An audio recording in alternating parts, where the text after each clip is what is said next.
नमस्कार। आज हम इतिहास के एक ऐसे मोड़ पर बात करने वाले हैं जिसने भारत का भविष्य ही बदल दिया। यूरोपीय शक्तियों का भारत आना। तो ये सिर्फ व्यापार की कहानी नहीं थी। ये कहानी थी महत्वाकांक्षा की, मुकाबले की और उन घटनाओं की जिन्होंने एक पूरे उपमहाद्वीप की किस्मत को एक नया मोड़ दे दिया। तो आज हम क्या क्या देखने वाले हैं। सबसे पहले बात करेंगे कि भारत व्यापार का इतना बड़ा केंद्र क्यों था। फिर नए रास्तों की खोज पर नजर डालेंगे। इसके बाद देखेंगे कि कौन-कौन से यूरोपीय दावेदार इस दौड़ में शामिल थे, कैसे अंग्रेज सबसे आगे निकले और आखिर में इस सबसे कैसे एक नए युग की शुरुआत हुई। चलिए शुरू करते हैं। इस पूरी कहानी की जड़ को समझने के लिए हमें चलना होगा 15वीं सदी के भारत में। उस वक्त भारत की अर्थव्यवस्था इतनी जबरदस्त थी कि वो एक चुंबक की तरह पूरे यूरोप को अपनी ओर खींच रही थी। जरा सोचिए, उस दौर में भारत दुनिया के व्यापार का धड़कता हुआ दिल था। एक ऐसी जगह जहां के मसाले, रेशम और कीमती सामान की चाहत में दुनिया भर के व्यापारी खिंचे चले आते थे। मतलब ये उस समय की एक आर्थिक महाशक्ति थी। और यहाँ देखिए, ये वो चीजें थीं जिनके लिए यूरोप दीवाना था। काली मिर्च, दालचीनी, रेशम, सूती कपड़े, ये सिर्फ सामान नहीं थे, बल्कि यूरोप में ये अमीरी और रुतबे की निशानी हुआ करते थे। इनकी मांग इतनी ज्यादा थी कि इसी ने खोज के एक पूरे नए दौर को जन्म दे दिया। लेकिन सवाल ये है कि अगर मांग इतनी ज्यादा थी तो यूरोपीय लोग सीधे भारत आकर व्यापार क्यों नहीं कर पा रहे थे? वजह ये थी कि उस समय के जो रास्ते थे वो आसान नहीं थे। उनमें कई बड़ी रुकावटें थी। ये स्लाइड उस पूरी प्रॉब्लम को साफ साफ दिखाती है। जो जमीनी रास्ता था, जिसे हम सिल्क रोड कहते हैं, उस पर ऑटोमन साम्राज्य का कंट्रोल था और व्यापार पर अरब सौदागरों का एकाधिकार। मतलब यूरोप तक पहुंचते पहुंचते सामान बहुत महंगा हो जाता था, इसलिए उन्हें एक सीधा समुद्री रास्ता चाहिए ही था। अब ये खोज सिर्फ हिम्मत की बात नहीं थी, इसके पीछे टेक्नोलॉजी का भी बड़ा हाथ था। कंपस ने दिशा बताई, बेहतर जहाज बनाने की तकनीक से लंबी समुद्री यात्राएं मुमकिन हुई और पहले से अच्छे नक्शों ने रास्ता दिखाया। इन सब की वजह से ही ये जोखिम भरे सफर संभव हो पाए।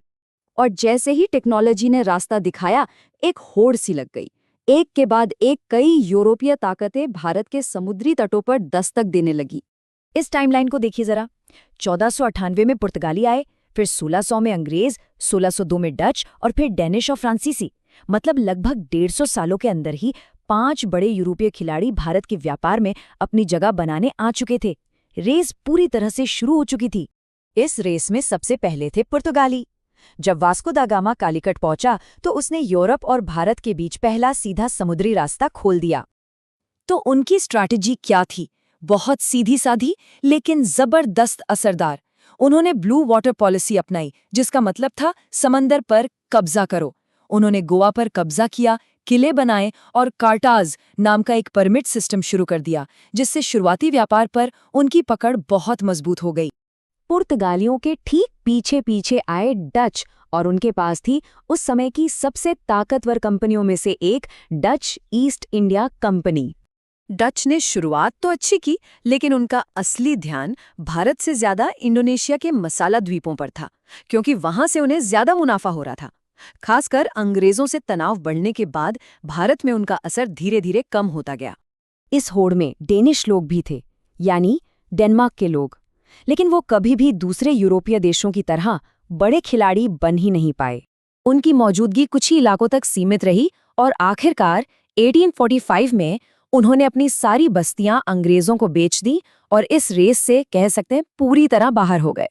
और फिर आए फ्रांसीसी।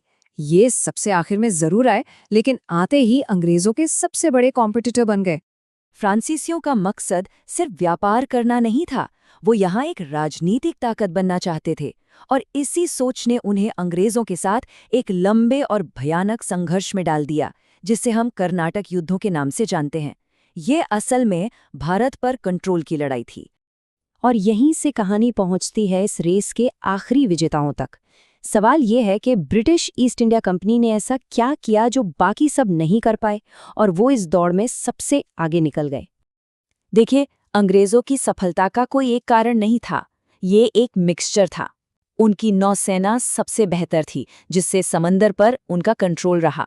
उनकी डिप्लोमेसी यानी कूटनीति बहुत चालाक थी, जिससे उन्होंने स्थानीय राजाओं से गठबंधन किए। और आखिर में उन्होंने अपने सबसे बड़े दुश्मन फ्रांसीसियों को जंग के मैदान में हरा दिया। और फिर आता है साल 1775, प्लासी का युद्ध। ये सिर्फ एक लड़ाई नहीं थी, ये वो टर्निंग पॉइंट था जहां से ब्रिटिश ईस्ट इंडिया कंपनी व्यापारी से शासक बनने के रास्ते पर चल पड़ी। इसी लड़ाई ने भारत में एक ब्रिटिश साम्राज्य की नींव रखी। अंग्रेजों की इस जीत और बाकी यूरोपीय शक्तियों के पतन के साथ ही भारत के लिए एक बिल्कुल नए दौर की शुरुआत हुई। एक ऐसा दौर जिसने आने वाली कई पीढ़ियों के लिए भारत का राजनीतिक, आर्थिक और सामाजिक हर तरह का नक्शा बदल दिया। तो सवाल उठता है कि बाकी लोग क्यों हार गए? देखिए, ये सिर्फ अंग्रेजों की ताकत की बात नहीं थी, बल्कि दूसरों की कमजोरियों की भी थी। किसी का ध्यान कहीं और बटा हुआ था, जैसे डच का इंडोनेशिया में। किसी के पास अपने देश से पूरा सपोर्ट नहीं था, जैसे फ्रांसीसियों के पास। इन सभी वजहों ने अंग्रेजों का रास्ता साफ कर दिया। आखिर में ये बात बिल्कुल साफ हो जाती है, जो कहानी मसालों और कपड़ों के व्यापार से शुरू हुई थी, उसने पूरे भारत का नक्शा, उसकी तकदीर, सब कुछ बदल कर रख दिया। और ये हमें उस सबसे बड़े सवाल पर लाकर छोड़ देता है कि जो लोग सिर्फ व्यापार करने आए थे, वो इस विशाल देश के शासक कैसे बन बैठे। ये बदलाव ही आधुनिक भारत के इतिहास के केंद्र में है।